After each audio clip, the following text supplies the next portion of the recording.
Maybe let's do headphones for now. If we feel like taking them off, we'll take them off just because of a little bit of the technical difficulties I was experiencing a second ago. Hey, it was us. It was us. We experienced it together. together. I put you through that, and I'm so sorry. We went through that together. It's all about teamwork. I'm so glad you view it like that because I was like, oh my God, this is such a hectic start. I'm late from work. You're waiting on me. Tony's cutting Blake's hair, who somehow playing drums. That was not real. That must have been very strange for you to walk in. It was like a portal jump for a moment. Right. Like when the door opens and I see Blake, who I only see in Atlanta ever. Exactly. I was and then like, what? On top of all of that, he's your drummer. Yeah. And he's getting a haircut, not in a... Fuck. Is this doing this again? All right. Okay. Round 2. Man, thank you, Kelly, for being such a good sport. I promise that this is not how hectic it usually is. I fully believe it. I hope the camera picked up you throwing that jacket too. I'll keep it right in. as you said. Not hectic. Not hectic at all. Throwing the jacket, trying to get it on the bed, and then it falls. I'm not going to touch anything.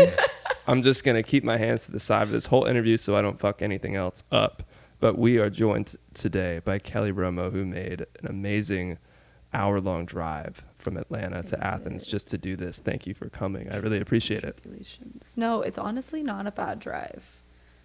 You know, I used to come back here a lot, and now I don't. So every once in a while, a good hour to like check out. I feel like that's my like me time. Yeah, throw on a podcast, just listen to an album you've been meaning to listen to, you know? Catch up on all of that. Exactly. I do it every week. I do that drive. And it's honestly, people are like, how do you do that? Like commute all the time. But it's kind of nice. You get to check out for a little bit. Yeah, that's how I see it. Like, I don't remember driving here, honestly. Like, I do, but I don't. It was a bit of a teleportation situation. I just got to check out. Yeah. That was me time. I also just noticed the little stud on your tooth. What is that? A tooth gem. Tooth gem. Yeah, we have a friend who does them. It's like a thing, I guess. Mm-hmm. Like getting your ears pierced or something. But does it hurt? No, it's not permanent. Right. It's like when you get the braces brackets. Did you ever have braces? Yeah. And they glue the little brackets on Yeah. They just glue a little crystal on there. Huh. Yeah. So if you wanted to take it off, would you just rip it off? I could. The first one I had, actually, I got one for the first time last year, and I just ripped it off like right before I got this one, like maybe less than a month ago. I was just scared that my tooth was like deteriorating under there, like because it had been almost a year, and I was like, there's no way this tooth gem is supposed to be on for that long. Like, so I got really scared that my tooth was like disintegrating underneath it. So I took a pair of tweezers and like popped it off. And it was fine? It was hard. Yeah, my tooth was totally fine. Oh, okay. So I guess I got to put this back on. Yeah, I was like, well, okay, time to get a color, I guess. Did you put it on the same tooth? No, I swapped. I gave that one a break just in case. Yeah, true. So the other one was like a diamond, like a clear? Yeah, it was just like a clear one. Cool. Yeah. That's interesting. Does it like... I'm guessing you don't even notice it now, Not really, no. Yeah. I mean, I can like feel it. You would like notice it when you first got one. Yeah, I have the little... brace thing, the permanent retainer. You did too, yeah. I remember getting it in 8th grade and being like, "This is so uncomfortable." And then a week later, I thought I had a list. Think about for it. A couple weeks. I was like, "What's wrong with me?" Yeah, you have to learn how to talk again all of a sudden. Yeah.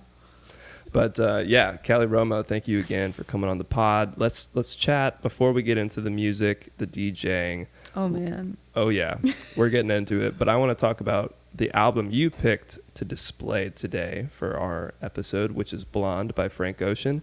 My previous guest, Jesse Mangum, picked Radiohead's In Rainbows. Both are in my top 5 favorite albums ever. Really? So I'm happy to talk about Blonde today with you. What made you choose this one? I mean, there's a lot of records you could have picked, and this one spoke to you. Yeah, there was a good amount in there. I did have to think for a second. I guess... I don't know. I've just been thinking about Frank Ocean recently after all of like the Coachella stuff, because I feel like for years it was like, when's he gonna give us another record? When's he gonna give us one? And then like his comeback performance and like I didn't watch the performance. I honestly don't know all of the details. I'm just like unabashedly on Twitter, so I'm just like, oh shit, shit popped off. Like something's going on with Frank. But it's one of those things that I've been thinking about that I'm always reminded about. Like, oh, I want to go look and see what happened. Oh, I want to go look. So then when I saw that, I was like, oh, I want to go look and see what happened. So you're still kind of unaware of what went down. Yeah. Okay. Educate me. Well, I wasn't there. Oh. So I'm also getting my news from Twitter. I'm not Frank Ocean. That'd be pretty cool. But what I heard was it was a pretty lame set. At the end of the day, that was what was the consensus, because most of the songs that he played that, you know, would be like a hit, like a solo or things like that, it was almost like he was trying to make it so different, like reimagine the song in almost like a DJ way. Oh. And I think people just wanted to hear the songs, Ocean, you know, and somebody like was telling me, my friend Griffin, we were talking about it, and it's like, people just want it. He doesn't need to try so hard to like necessarily in a live setting be this creative superpower. Like, his songs are so good that people love them and connect with them so much. If it was just him on stage singing the songs to backing tracks, people would love that more than what he was trying to do. Yeah. Like, get weird with it. Yeah, and then on top of that, I think he showed up really late, classic. He left really early, classic. Yikes. And then he backed out of the weekend too, because there's 2 weekends. So there was a lot of, you know, frustrations, and I am frustrated. Like, I would be frustrated if I bought a ticket to Coachella just to see him, which I'm sure a lot of people did. Yeah. You know? That's a bummer. That's a bummer, but at the end of the day, I'm kind of a ride or die for Frank Ocean. Yeah, it's still like such a great record. Do you have a favorite track on here, or a top 3 maybe? Honestly, not really. Whenever I listen to this, it's like as a like commitment. Like, I'm gonna listen through the record. Totally. So I just kind of been like, oh, it's like that time. You know, where. Well, which one, when it comes on, you're like, oh, let's go. Like, this is the one I've been waiting for. For me, White Ferrari, Nights, and I think I might have to go with either Self-Control or maybe Self-Control. I'll keep it at those 3. It's hard to pick. Yeah. Ivy used to be a favorite. It's not as I still love it, but it's not as much my favorite now. I do love Solo. Solo, yeah. I don't know, man. It's just like one of those that it's like, I don't know. Some records to me are like bodies of work. And I'm like, I'm going to listen to this from start to finish. Thing. And just another just like, I guess to check out, or just like, oh, I need to feel something right now, or like, I need to be. If you need to feel something, Blonde by Frank Ocean is the I'm way like, to go. I'm like, you know, when you're really bad and you're like, what would make me feel better listening to something like that makes me feel really bad. Yeah. And it's also kind of cathartic, because there's a lot of depressing moments, and you're like, damn, I've been there, Frank. Yeah, I feel you, dude. It's heartbreaking. I'm like, oh. I know. God bless him. I hope he's doing all right. Yeah, me too. Let's chat about your DJ sets, because I read about you that you were a DJ more so before you were dropping like solo work. Oh, yeah. So can you tell me a little bit more about, you know, your background in DJing, and then if there was a particular like catalyst moment that made you realize that you wanted to start releasing music, not quite as a DJ, but more as like a solo project? Sure. Yeah.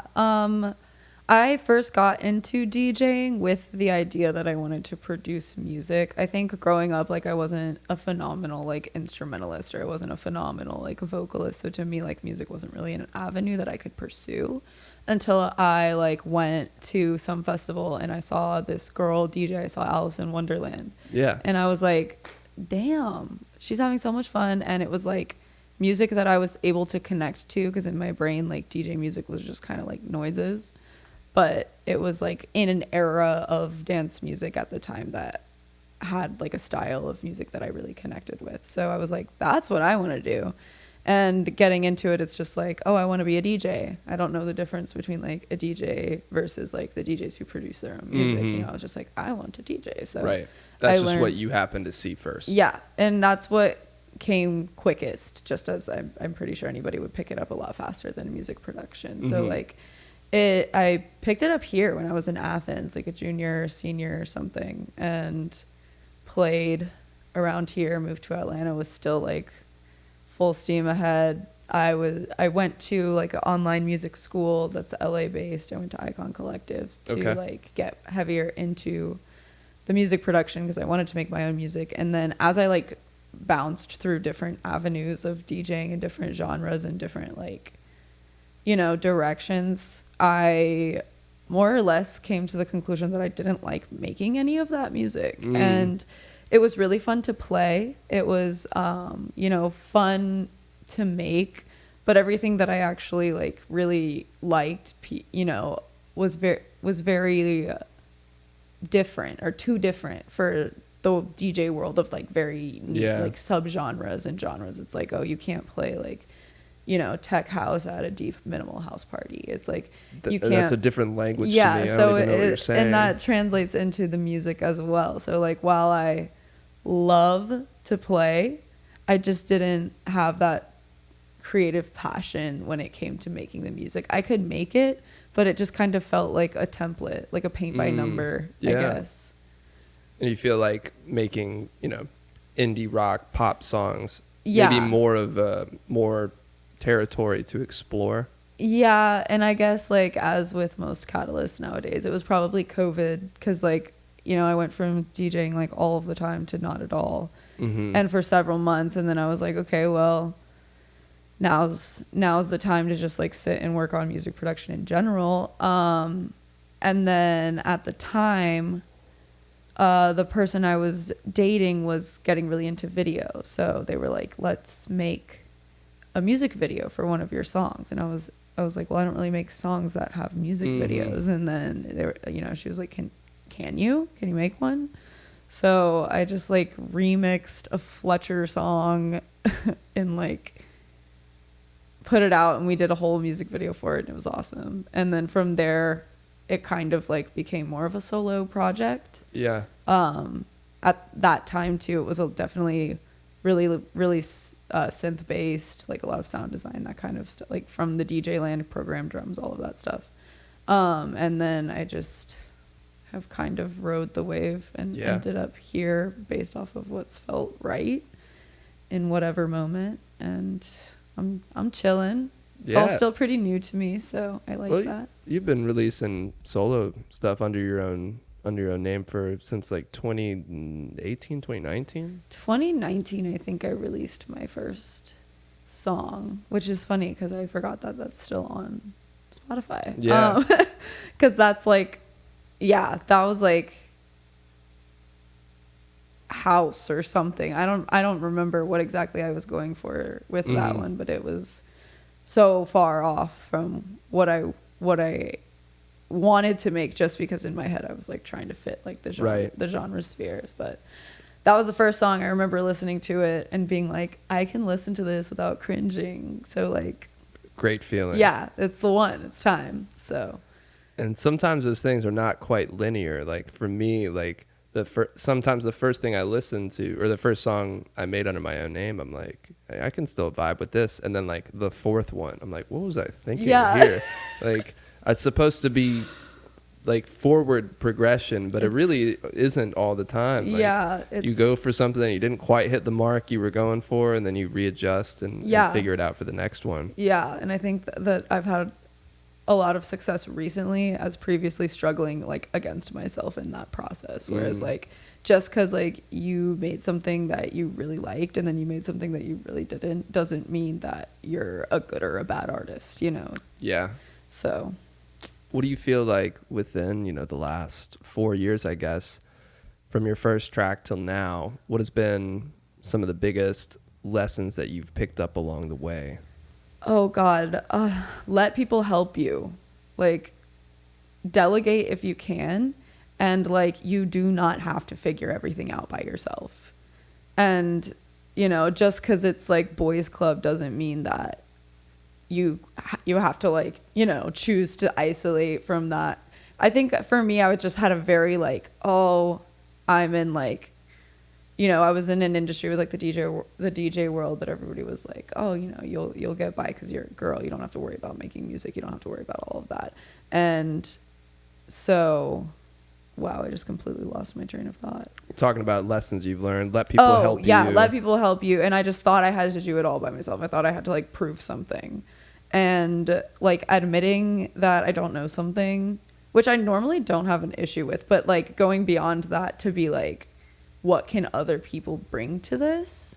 Because I'm allowed to do that was just like a crazy concept to me.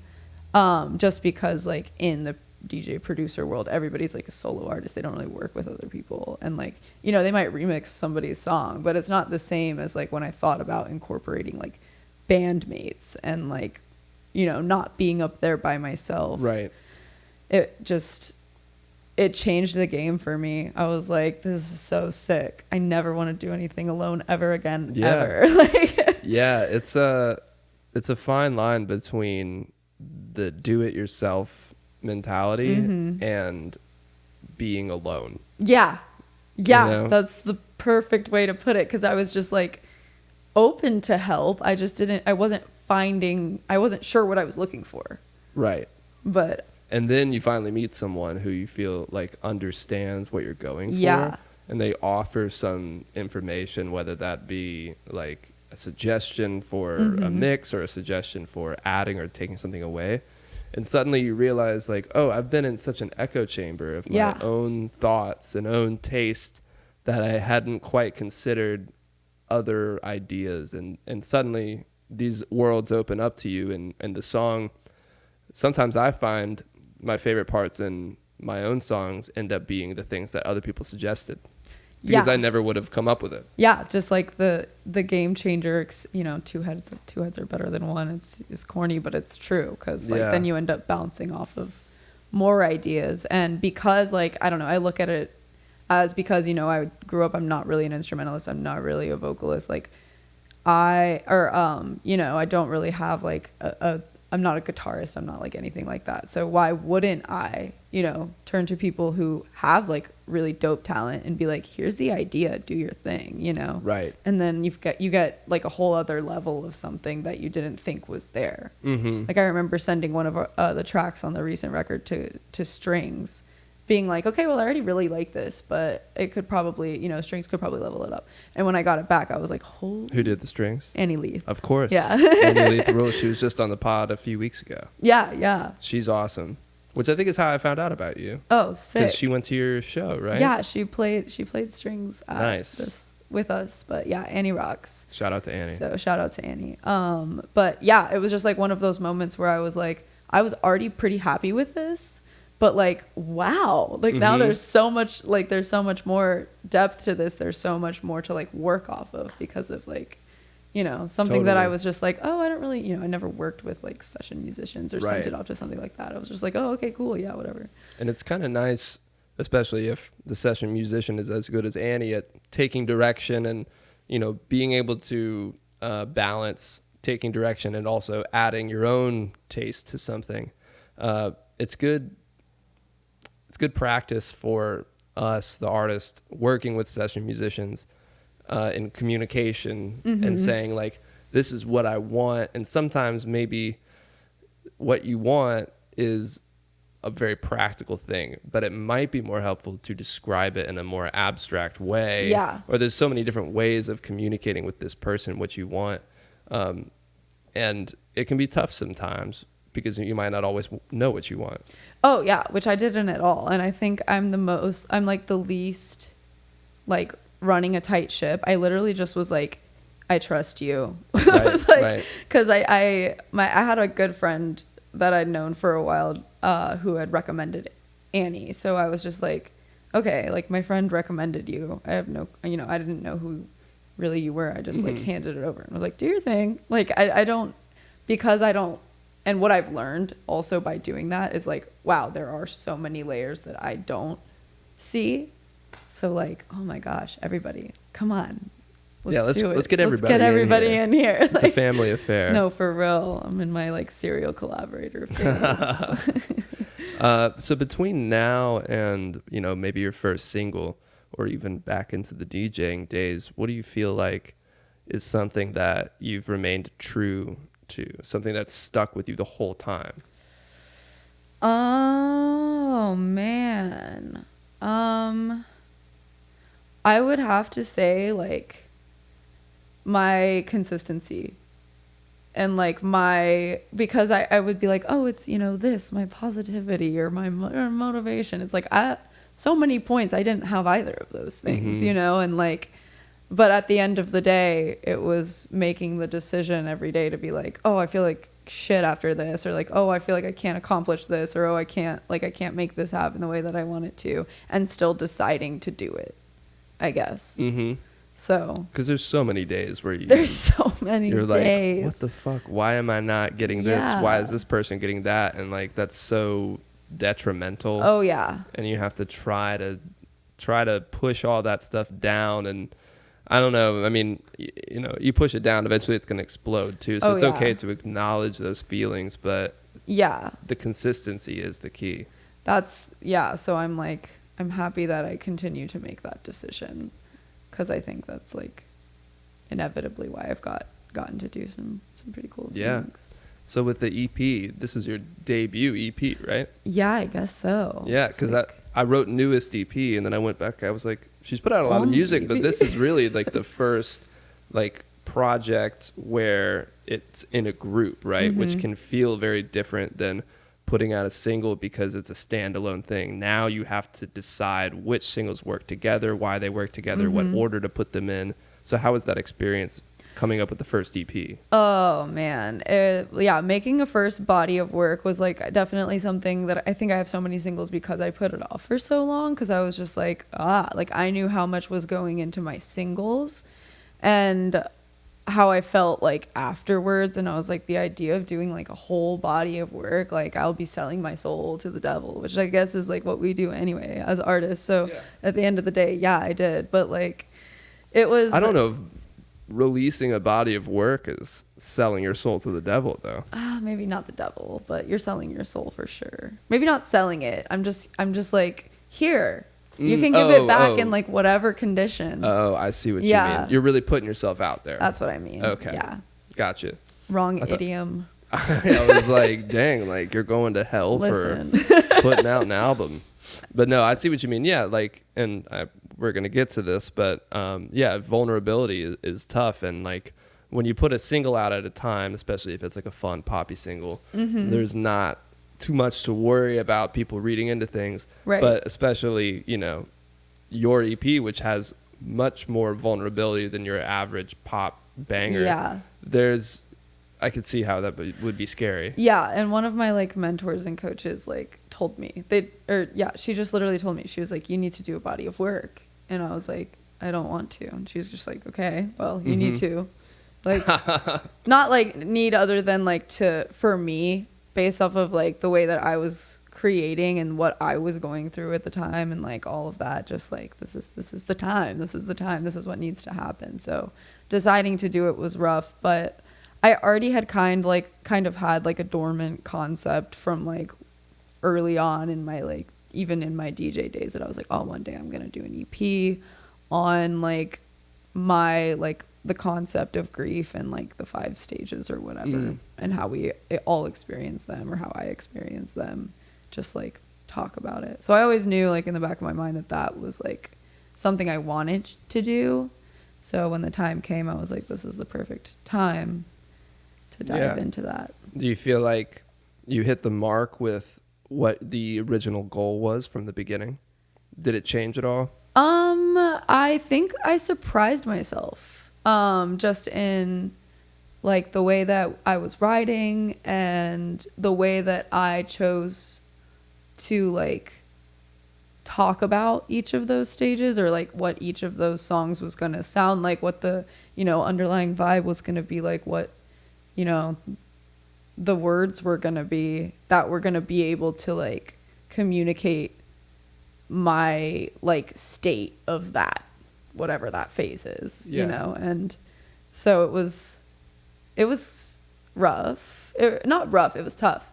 But in a good way. It was super challenging. So yeah, I was like, it's time to do something that requires like a bigger commitment. I wanted to do, since I had just kind of moved into like band land, I wanted to do something that had a lot more live instrumentation. I wanted to like take it to a studio to record. I wanted to do it right. Because to me, I was like, if I'm going to do a body of work, I'm going to do a body of work. Yeah. And I want to do it right. Do you have a song that you're the most proud of when you look back and you're like, damn, I really did that? I feel that way about most of them, honestly. I think it's hard because in my brain, the first things that pop up are always like the crowd favorites. Right. Like what the people really like, which is the last track on the record. It's called Radical Acceptance. But I was honestly like, I don't have a favorite, but I really did like the way that I wrote the Bargain Boy track. Yeah. I think that one ended up being like something that was a little, I pushed myself to be a little stranger or a little darker. Yeah, or it's a little much more darker. like out there, like some real spooky stuff. Spooky core. Yeah, spooky core for sure. So yeah. that There's a one lot of turned range. out. There's a lot of range in the EP as well. Yeah. I was worried about that as well, like if there was too much range, as somebody who's like still honing in on my sound. But overall, they make sense to me. So. Yeah. It's weird. Finding your quote unquote sound has been something that's been such a process for me to be like, I like so many things, and you find one day you're playing a song that you really like, and then, 2 weeks later you write another song that couldn't be more different, but you love them equally. Oh, yeah. And you're like, what do I do? Yeah, exactly. I feel like we're getting to a point now, hopefully, where a lot of people are much more interested in that variety because of like the internet age. Yeah. There's so much, like we have the nichest of niche subgenres that I think people are pretty, people are more accepting of trying different things and wrapping their head around somebody who's maybe a pop artist releasing something that's super dark, or like just venturing into different genres, which is a good thing, but you still gotta make it your own, which can be the the hard part.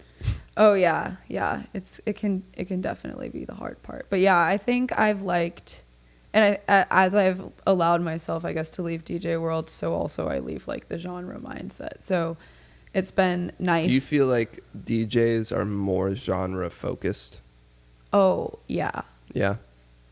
I would say in general, I think saying that like all DJs are genre focused would be like saying that all like the big pop people are pop focused. So it's like, it's hard to say, but like in terms of what I was playing and in terms of what I wanted to make, I knew that the music that I wanted to make was not something that could be played in the settings that I was playing, if that makes sense. Yeah. Yeah. So that you wanted more instrumentation. Yeah, I wanted more of like a show, less of a party, if that makes sense. Gotcha. Yeah. Not that there's anything wrong with a party. Nothing wrong with a party. Not at all. But having other people on stage with you, especially in a band setting, is like such a much more visceral experience to me. It's a game changer for sure, because even as I started moving into solo work, when I was making those singles that I didn't really have live instrumentation for, I did a couple of solo shows where I had like a Launchpad, Ableton Live, like a guitar and a keyboard, and was just kind of running the ship. But I already like have a hard time like playing an instrument and singing at the same time, so trying to like maintain all of that while doing everything that I wanted to do, like playing the MIDI live or like any of that, it was just not the vibe for me. It was more stressful than it was enjoyable, and I'm sure that had I like spent more time and dialed it in, I'm sure I would have been able to do it. But I guess wrapping my head around like, oh, I can have a band, that was like one and done. I was like, this is sick. Yeah. I happen to know a lot of band people. It's great. Yeah. I just met Blake and Ryan and all of them. So I was like, hey guys. You're like, you guys want to be in my You band? guys want to be in my band? Yeah. And thankfully they said yes. Thank God. Do you have another show coming up? Yeah, we are playing at Star Bar on Cool. October 19th. October 19th. October Everybody go out. 19th, yeah. Star Bar. That's sick. I think I will be. Is that a Wednesday? It's a Thursday. It's a Thursday. Okay. I'm usually in Athens on Thursdays, but maybe I can try to swing by because that sounds really fun. How did the vinyl show go? Vinyl was awesome. I love that venue. It is such a nice venue. It's such a cool place. The rival guys are awesome. Like, I love Center Stage, and being like, I guess, new to the like throwing shows or live shows, more of like band settings. I had been like offered it before, just through like, I ended up knowing somebody who works there, and they were just like, yeah, if there's space, and I knew I wanted to do a record release party, so I was like, it doesn't matter what day of the week it is, like, Right. It doesn't matter. We're gonna make it a party. We're gonna make it a party no matter what, just like whatever you can make do with. And they were like, we have this like Saturday, and I was like, whoa, Perfect. Yeah, cool. couldn't Like, have that's asked for a really better cool. day. So it was really fun. It was the first event I've like gone like guerrilla marketing, like went flyering. Oh, and sick. yeah, we had my best friend who does like we did like a full film, who did like all of the video and all of the graphics. Yeah. Like, she did all of the graphics for the shows, and we were all hands on deck, and it ended up being a lot of fun. Nice. Yeah. That's awesome. It's funny because I hadn't really, before that show, heard of you. And then that day, I think Annie was posting about you. You had followed the account. And my friend Taryn was there, and she posted videos. I don't know if you know Taryn. Yeah. Shout out to Taryn if you're listening. Taryn. She's awesome. She was there with Cindy, who took some awesome photos of the film. Yeah. There you go. Yeah. So it was like, whoa, I've never heard of this. And now she's like here in front of us, and I've never, like, everything just came together. So I'm glad we made this happen. That you came me down. too. But back to the music. I still got a couple more questions. For this EP, what do you feel like were some of like the biggest challenges that went into it, both maybe emotionally, mentally, and then the like more practical challenges? That's a great question. So definitely easy to say that the biggest challenge, the biggest blessing and also the biggest curse, I guess, not a curse, the biggest challenge was collaborating with other artists, because it's I've always prior to that like thought of myself as a producer, and then I was in the room with people who like knew more stuff about instruments, knew more stuff about live recording. I was like, what? Like, DJ World doesn't even have live recording. I don't know what is that. Like, I'm sitting there programming my drums. So just having to like humble myself and be like, I don't know what I'm doing, because there was also the battle in my brain too that was like, oh well, since I don't know what I'm doing, I'm like more inadequate compared to this person. So like fighting my own negativity as if there had to be like, like, just because I didn't know all of these things doesn't mean that I'm any less of an artist than the people who do know all of these things, and trying to find like that translation. Like, there was definitely a lot of this record that I battled a lot of like internal like inadequacy issues or imposter syndrome or like whatever, where I was just like, everybody's just doing this for me. Like, I'm just like, Yeah, a lot of moments like that was really challenging. It was also just really challenging to put myself in the phases of something that I was no longer experiencing. Just because like a lot of my writing is retrospective. Sure. Actually, most of the writing isn't. So it's usually like what I did was like pull from a lot of things that I wrote to write it. And then that was pretty challenging to like let myself be that level of vulnerable and like find some, even with yourself. Yeah, it's where you kind of realize you're like, oh man, I'm like lying to myself a little bit, or we just kind of brushed that under the rug a couple too many times. Right. Or I'm dressing up this line a little bit when I know that it's not quite how things went. Oh yeah, like a little, for the gram. Yeah. yeah. It's easy. That's what people don't tell you is like, it's one thing to be nervous about how other people are going to perceive your lyrics, but it starts with your own perception of your own stories, of your own lyrics, and like getting real with yourself and not bullshitting yourself and allowing yourself to get away with certain lines because you feel like, oh, it sounds good, it works, it's good enough, and really challenging yourself to whatever your highest degree of truth or acceptance of a certain situation is, honoring that and not falling short, because it will be a permanent thing. And, you know, if you go back and listen to it and you're like, oh, you know, it makes you eye roll a little bit. Yeah. Well, you don't want that. No, you really don't. Yeah, it is definitely, it's a journey, very much so. And I think that was the cool part, was because at the end of it, you know, I saw this like interview with Phoebe Bridgers once, and it like perfectly explained like what I was feeling, because she's like, what happens when you do it? What happens when you do it, when you release it, when you do whatever it is that you do, and nothing changes? Right. And it's just like, well, excuse me, Miss Bridgers, that was not nice. Because it just kind of sat me on my, you know. Yeah. I was like, yeah, nothing changed, but everything did at the same time. Because by the time I got to, you know, the release party or like the whatever, the process of like growth and the experience that I had already like was happening. Right. So it's just like that big mountain doesn't feel like a big mountain anymore because of like everything that we did to get there. Yeah, that's interesting, because I was thinking when you said that was a relief to hear that. That is a relief to hear nothing changes. But I mean, you want things to change to be like I did it. Yeah. Like, I feel so much better. I'm a better person now. Yeah. But it's like, it's not quite that simple, I guess. Mm-hmm. But in a way that does, to me, make it feel like, well, if it's not that big of a deal, then I can do it all the time. See, that's because you're a glass half full guy, aren't you? There it is. Yeah. So we both have glasses of cactus water. Yeah. And I see them both as half full. Yeah. See. Although I think you have more than mine. Yeah. So yours is definitely. It's all a matter of perspective at the end of the day. Our fancy cacti glasses. Like, if I thought more like that, that's probably what my therapist wants. There you go. We're just trying to be our therapist's favorite, let's be honest. Exactly. I just want her to think I'm cool. Exactly. And then, you know, with everything you've done with this EP, there is a lot of sounds, different types of vibes going on. In the future, do you feel like there is maybe one song on this project that really feels like a North Star for the next thing? Or just even forget one of these songs, just in general, do you feel like there's a sound you want to explore in the future that you don't think you have yet?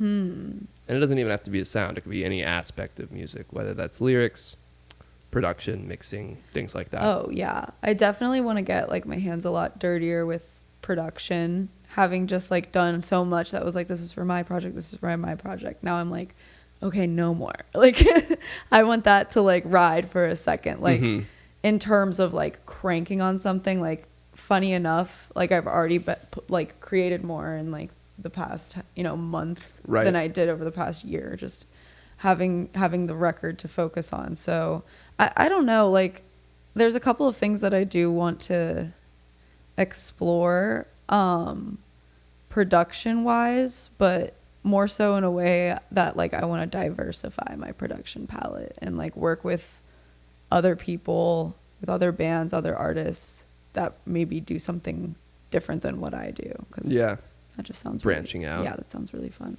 It is fun, and you realize like you can take little bits or pieces of other genres and not have to go full force into them to be able to take some inspiration from like a country song, you know, or an R&B song. You never know. Every once in a while, you throw a little chicken picking lick in there, and it feels, you're like, oh, this feels pretty good, actually. I don't know. I hate to admit. Every once in a while, a little country track might get you. So, short answer, no, I don't know which song. I do definitely like having the live instruments. I think that it's awesome. I'm already like tweaking my like rigs and everything in terms of like what our live performance is going to look like moving forward.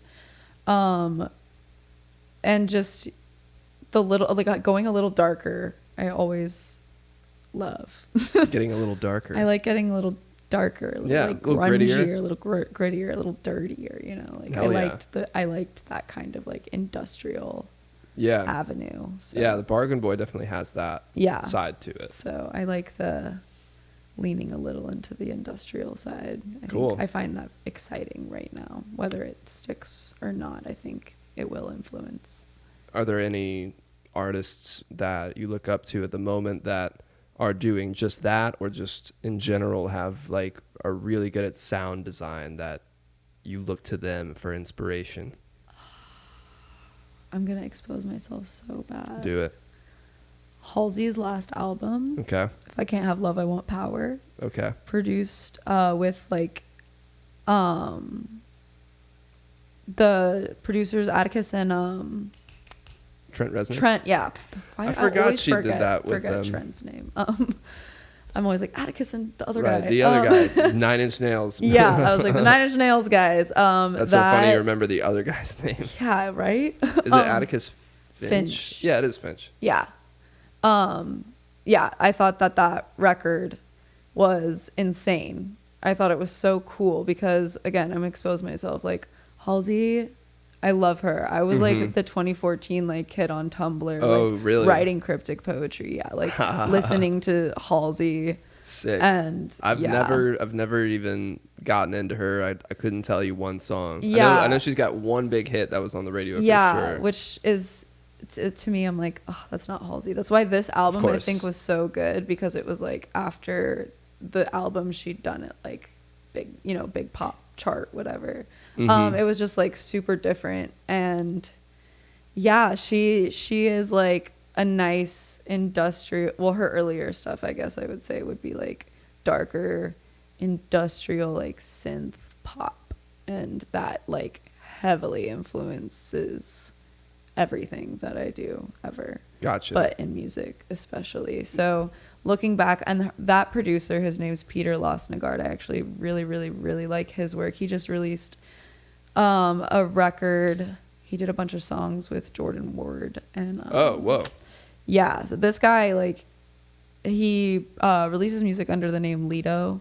He just released an album called Ultraviolet that I really, really like. And I like, it sounds like underwater R&B. Like, I don't know how to explain it, but it's like super sick. So that producer, he produces for like a bunch of people, but he also did her first 2 albums.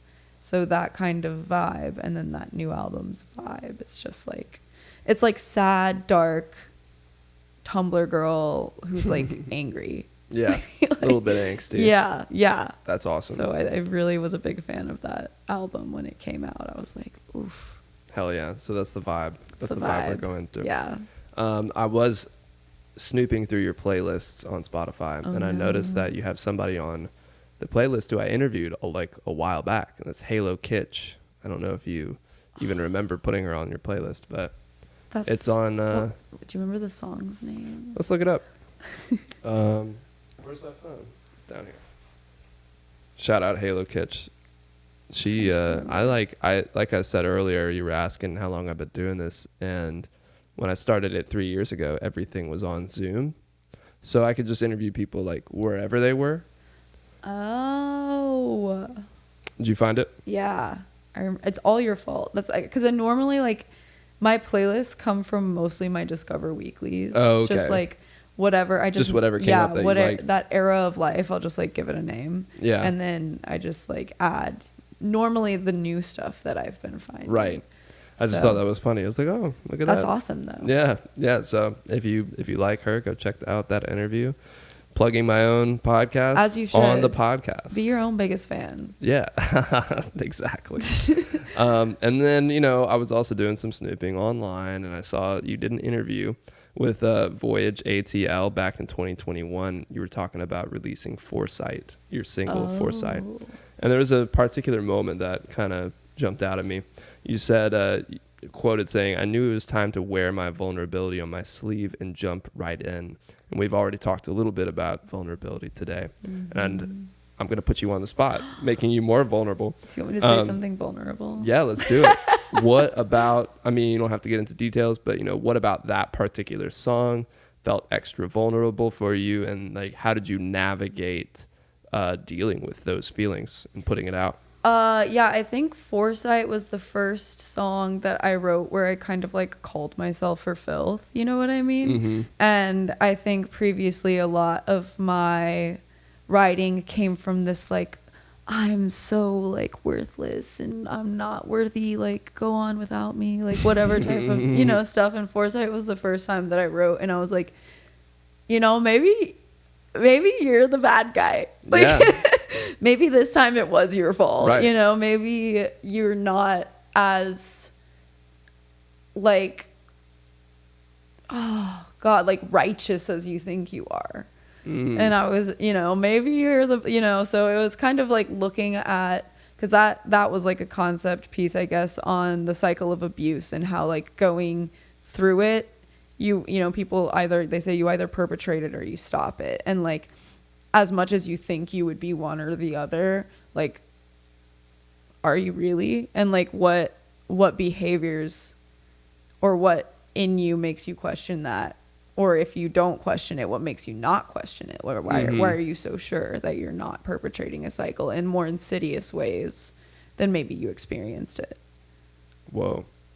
Yeah, that's a lot to think about. Yeah, so I was like, whoa. So what was the process in your mind when it came to getting yourself to a point of feeling comfortable releasing it? I think, you know, I used to, like I said, I pull from mostly things I've already written. And I had a friend who once read something that I wrote, like cryptic poetry or whatever, that said that my writing was conceited. And I was like, what does that mean? And she's like, because only you know what it means. So I think when I released Foresight, that was more of the case, where it was just beyond like solidified, like in black and white, like this is what this is about. It was just conceptual enough for me to kind of be like, okay, this is what the song means to me. But I didn't really like, I mean, I guess like I did go say like, oh, this is what this song is about. But like I think you would probably have to know that and then listen to the song to understand. Gotcha. So it wasn't as scary to me, I guess. Right. And I also, like, once I started calling myself for filth, like, as a masochist and, like, general, like, self-hater, ex-self-hater, it was just, you know, it's easy to be like, oh, yeah, well, I am shitty, so let me release a song where I tell everybody that I'm crappy, you know, that I'm not, who cares? Yeah, I mean, if that's what you think, it's going to be easy to back that up. Yeah. You know, so whatever your opinions are, your thoughts. Yeah. If you really believe it, that's, I mean, I don't know, maybe not in every case, but I would imagine it's a lot easier to do that. Yeah. When you fully can back it. And I will say that once I decided to, it's like fun now. Like it's fun to be like, because this is so random, but like 2 days ago I wrote a song with a friend and it just like happened. We were like, whoa, this song just happened. And it was something I had started writing, talking about like, because I had a friend who read tarot cards for me randomly and was like, you need to be more vulnerable in your art. And I was like, well, how could I get any more vulnerable? I just like wrote this whole EP on like whatever. And so then I like spent a long time thinking about like the things that I do that are not things that I want people to know that I do, you know, and like approached the song from there. And now I'm like, I love this song. Like, and my friend was texting me too. He's like, yo, I love this song. I was like, I love this song too. And it was just cool to see something like that come out of a very uncomfortable place. Right. It's very, I mean, the same catharsis you get from listening to Blonde is like magnified times 10 when you listen to your own thing. Because it literally is like, I know every fiber of this experience. Yeah. And I'm getting to hear it in a way that sounds cool and fun. And I don't have to like relive the memory in a bad way. You can actually listen to it and enjoy it through this new scope, I guess. Yeah. You know? Exactly. So that's awesome. Do you feel like that song in a way was a turning point in terms of how you wrote? Do you feel like it attributed to like successive projects with allowing yourself to be more vulnerable, or was it more of a gradual climb? I think it was pretty swift after that. I think, to me it was, I think I only released one more song after that. That was kind of that whole synthscape vibe. Mm-hmm. So I had released that one, which was another one of me kind of like kicking myself or like being like, okay, you're the problem in this situation. So I had like those two moments like that, and then I was like, I still just don't really like my music, and then dove into like band land to explore that way. So I just knew, I guess, at the end of the day that like my direction was going to change anyway. Okay. So it was just like a perfect catalyst to be like, well, let's just be really, really honest. Yeah, let's give it a shot. Yeah. Do you have any advice for artists who are maybe struggling with being more vulnerable in their music? At the end of the day, girl, it's not that deep. It is, but like it feels so good to let it go. It feels so good. And it feels just like, yeah, bro, I do that. Like, I do that. But it's not like a, oh, ho, ho, ho. It's like, you know, I'm like, oh, yeah, you do that. And then for me, it's like a marker of like, okay, this is something that I can focus on to change as I like go through the process of writing this. True. And what can I learn about myself from this? And how can I, you know, use what I've learned through making this song to like become more like the person that I want to be, not the little evil ones, you know? Like not the little like, okay, dude, that wasn't cool. The shadow version of yourself. For sure, the sour version. Yeah, and also, you know, when you do say things that are scary and vulnerable, you might realize that there's a lot of other people who feel the exact same way, who do the same things, who go through the same shit. And then not only do you get to understand that, it's almost weird. It's like your pain isn't necessarily special. No, it's not. But it is individual. And that's what I really liked about what I learned in my last project, was just because at first I was like, oh, it's just like we're all connected, we're all here. And it's like every single one of us feels like nobody's ever going to know what we're feeling like. Because they're not, you know, and every human is different and every level of experience is different. But at the end of the day, we all feel that isolation together, which is like Inception times 8 billion or whatever. But to me, it's like that was like what really connected the dots for me personally in my relationship with like grief and suffering and like everything that I had gone through. So it was cool to kind of be like, I feel so alone, but I know I'm not. Huge. Mic drop. That was beautiful. Kelly Romo. Amazing. I think that's a great note to take us over to the last 5 on. What do you think? Ooh, let's do it. All right. I have to touch the audio interface here, so hopefully it doesn't fuck up all of our work. I'm kidding. It won't, actually. Yeah, we're good. So for this last 5, you're going to pick just 5 little scraps of paper here with different questions on. And you can just answer your honest answers. Oh, man. On the spot. And we can do one at a time. Okay. That would be great. So number 1. Number 1 is dream artist or producer to work with. Lido, Peter Lostnagard, or honestly Halsey. I love her. Damn, you had those on lock. Yeah. That would be artist and then the producer. Right. I've been in Lido's DMs for years. Like, please I don't teach know me Lido. everything you know. Lido. Lido. Gotcha. Yeah. So Is he a producer? Yeah, he produces for like a ton. He's the guy who produces for like Jordan Ward. He's produced for okay. Jaden Smith. He does like a lot of his stuff in Halsey. So, but yeah. Nice. Easy question. Easy. Let's check number 2. All right. 3 desert island albums. Wow. That's really, really hard. It's a tough one. I'm going to base myself off the moment because I'm trying to live more in the moment. So for right now, as who I am in this exact moment, I think my albums would be Preacher's Daughter by Ethel Cain. Okay. The Record by Boy Genius. Yeah. And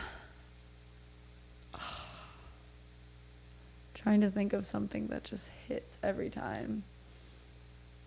But I feel like there's so much. Don't Crucify Me. I haven't listened to either one of those. Oh, that's okay. They're like new, like I said, so like newer, so in the moment. But I feel like I should be Well, in the culture and know about Ethel these things. Cain and Boy Genius. Ethel Cain I know almost nothing about. Boy Genius, of course, I know the three of them, and I've listened to all of them at some point. I love the Lucy Dacus album that came out last year. Ooh. I think it's awesome. Oh, Historian? I think it's VHS or the movies or something like that. The one where she's in the movie theater. Yeah. And then, of course, Phoebe. But I haven't really listened to the album. Well, it's amazing.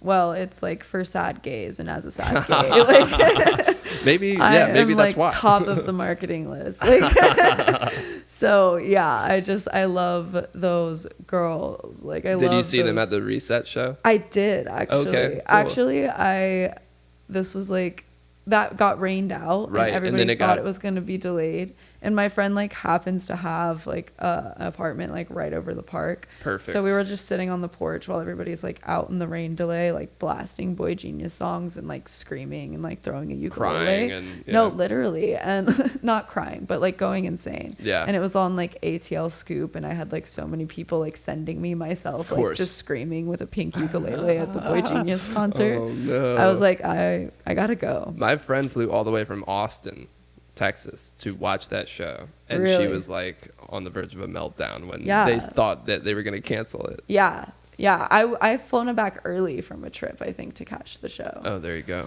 But I love those girls. I'm a huge Julian Baker fan. I was a Julian Baker fan before the formation of Boy Genius. That's my like interesting. That's the one of the three that I haven't been able to really quite get into. Yeah, which is so funny because when the first EP came out in 2018, I went to see it at Brooklyn Steel like by myself, just like this, staring her down. But I was there, just for Julian Baker because she was like the big sad girl at the time. Right. Because Phoebe Bridgers was like Stranger in the Alps was like fresh meat. She was like they did each a set, and she was like the very opener. Crazy. Which is crazy. So you saw Phoebe open for Julian Baker? Yeah. Whoa. Crazy. That is crazy. Yeah, it was crazy. So we got Ethel Cain's album. Oh yeah, we got Boy Genius's album. What's our third Desert Island disc? Oh, Ultraviolet by Lido. Nice. That just came out too. Sweet. That came out this year? Like, a couple weeks ago. Oh, okay. I think. So, cool. Yeah, these are very in the moment. Yeah. All time. Too hard. I would have to be silenced. Yeah. Well, let's see what question number 3 is then. All right. I did forget that we had 3 more. All right. Fantasy supergroup. Well, I would just be the 4th member of Boy Genius. I mean, easy. That's kind of no brainer. Let's see. 2 artists you want to see collaborate. Ooh. I'm going to mix these up because we're getting a lot of repeats. Oh, man. Sorry, folks. Do you want me to pull a new one? Did you just do this one? You can do that one. 2 artists I want to see collaborate.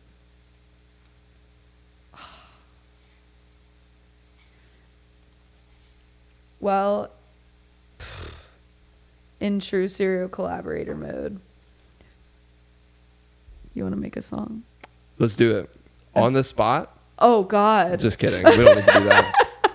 But yeah, there you go. Yeah, me and you. Let's make it happen. No, I'm so serious. Making money moves. Last question. In the studio or playing live? Oh, that is so hard. This is an interesting one for you. My last guy I had on is a record producer. He doesn't play live at all. So that, but you've like I feel like gotten into the live setting. Because studio, I love it. Yeah. Obviously, like I love the studio, but there is just like something inside of me that just feels so like alive when I know that I get to do a show. I mean, I think Vinyl was my 3rd or 4th show with the band. And every time it's just like, whoa, like I want to do that again. It's like a rush. So it's hard to say now because of its newness. I'm just like, whoa, like I've never felt like that before. But yeah, I'm the same way. I mean, I think at the end of the day, I'm a studio guy just because I love seeing something go from 0 to 100 and like watch, that acoustic guitar demo turn into a whole other thing. That's like what I love more than anything. But I'm also sort of fresh getting back into playing live. Like I went like 3 years without playing, and then a year ago I started doing it, and I've gotten back into the swing of things, and it really is so fun. Like awesome. You can't beat that rush. No, when and you're it just, on stage. it feels good. The nerves are like hectic before, and then the second I step on stage, I'm like, oh, this is chill. Yeah, nerves are a bust. But I had somebody once tell me that like confidence means that all that it means is that you know that no matter what's going to happen, you're going to adapt. And that was like a nice way to look at it, because that for me gave me room to mess up, because I was just like at the vinyl show we had a second mic and it just wasn't working for one of the songs where that like my friend Tony was the only vocalist, and like instead of it was a bummer, like it sucked, but we improvised and we made it work. And that was always like something that I could attribute to that saying, being like, it's just a matter of how you can adjust to your surroundings. Right. How quick can you be on your feet? Yeah. And that's kind of the fun part of it sometimes. Yeah. I mean, sometimes it's a bummer, and then sometimes it ends up being the catalyst of like a new idea that you end up implementing later, or even just for that one show. Yeah. Just a goofy moment. Exactly. Just letting it be human as a human experience. Totally. Well, Kelly Romo, that's going to do it for our time. And on that note, thank you for, like I said, driving all the way from Atlanta just to come do this. Oh, no. Happy to have you here. Super, super sick. I was honored that you asked. Of course. Yeah. Like I said, I saw you blowing up on Instagram. I was like, let's get her in here. Let's make it happen. I love the EP. Everybody go check out Good Mourning on your streaming service of preference, Spotify, Apple Music, all that. Give it a listen. Check you out October 19th, Star Bar in Atlanta. Cool. All right. Awesome. Well, Kelly Romo, thank you again. Appreciate you coming on. Of course. Thank you.